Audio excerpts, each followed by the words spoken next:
Everyone is the other, and no one is himself. The they, which supplies the answer to the who of everyday Dasein, is the nobody to whom every Dasein has always already surrendered itself in its being among one another.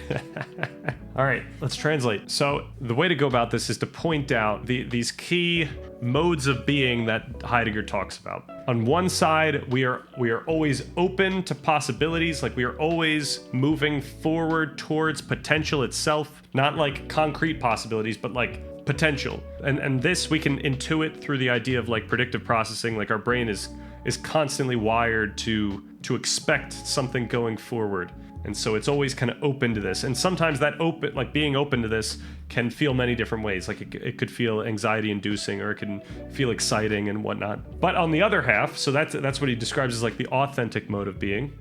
On the other side, there's like this inauthentic mode of being, that our mind has this quality of collapsing onto like determinate possibilities. This is how we think about anything, clearly or explicitly. Like, in order for me to even think that this is a pen, I've collapsed onto this idea of a pen. And what he points out is that this is inherently cultural in some sense. Like this, like what I'm collapsing onto isn't something that I just came up with. I'm collapsing onto this cultural idea of what this thing is. So we're always falling, he uses the word falling, to the they. And the they we can think of as this singular force. Like imagine we just abstract the idea of like others in our minds, like whatever that would be fundamentally. That's the they.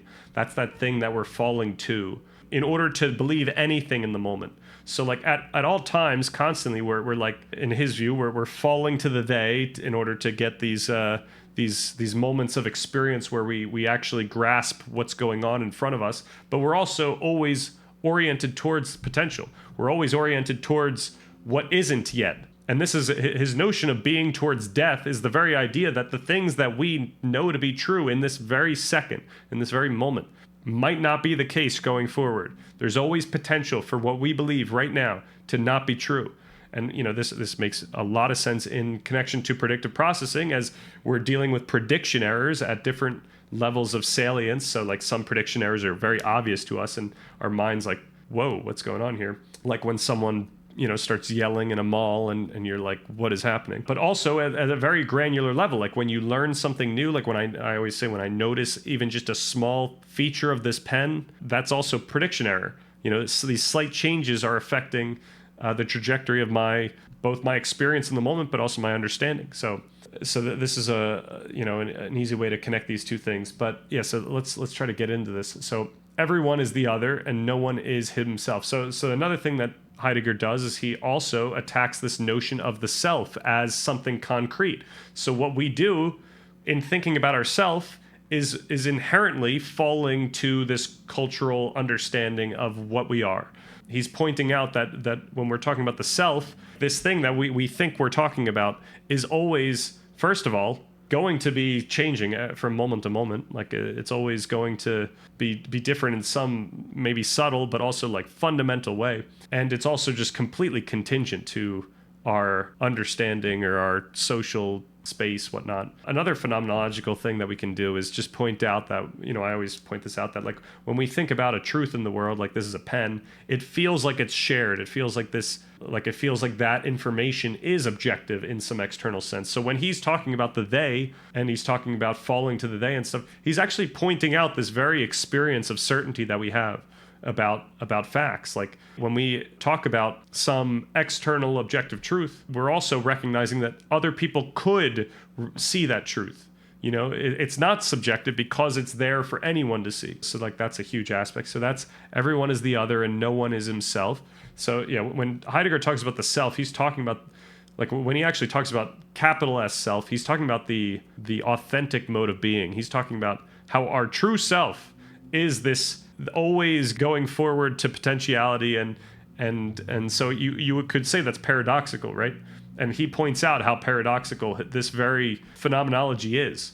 He has to fall to the they in order to even come up with what he's doing, but he's trying to point out these fundamental characteristics in some sense that they're just like there. And even though he is very much giving a contingent conceptualization based on his culture.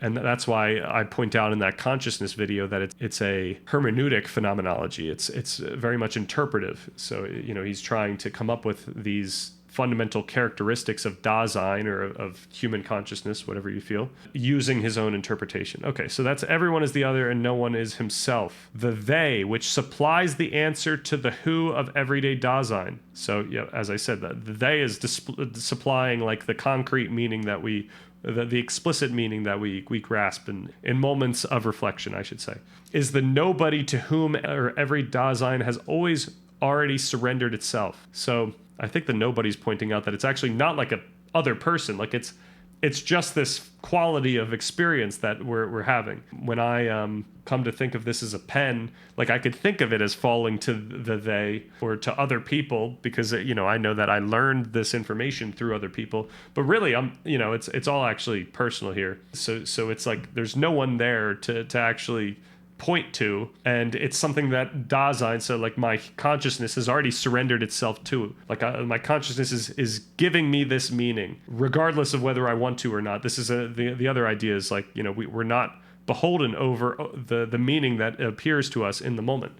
That's a very key idea that we point out, especially in our mindfulness section, is the nobody to whom every Dasein has always already surrendered itself, right? We've already surrendered it. Okay, in its being among one another. So being among one another is the characteristic that he ascribes to what he just said. Like a little bit of a circular thing, but he does have a lot more going on with being among one another, in the sense of like, he points out specific dynamics, social dynamics, with how, like, pretty much what we discussed yesterday are not just like our theory of mind of other people, because that kind of requires us to think of it, but our underlying intrinsic recognition of other people and the type of meaning that carries with it. So that would be the whole being among one another topic. So he's pointing out an aspect of this being among one another characteristic. I think I did an effective job. I think a Heidegger teacher would give me like at least an 85 on that. At least the attempt to put it into colloquial